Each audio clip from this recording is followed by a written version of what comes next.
And I would say what I always say about this, which is that I don't know what your purchasing power is so different state by state, well, even city by city. So that's when it starts to get complicated. That could be, I mean, that's a pretty low wage, I think, basically anywhere. Well, that's the thing. But I don't know. In rural Missouri, that might not be such a low wage. In D.C., that would be.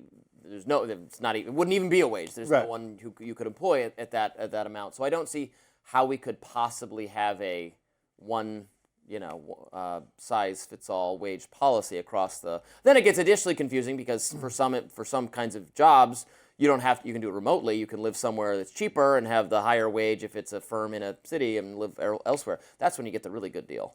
So I take the point, at least in an abstract sense, that you can't have a one size fits all.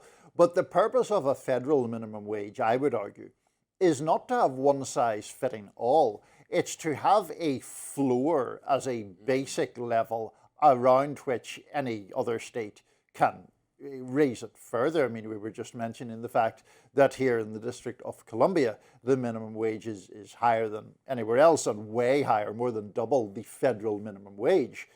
But even if you're living in rural Missouri or rural Mississippi, $7.25. I mean, this is something that we decided in 2009 was an acceptable floor for wages.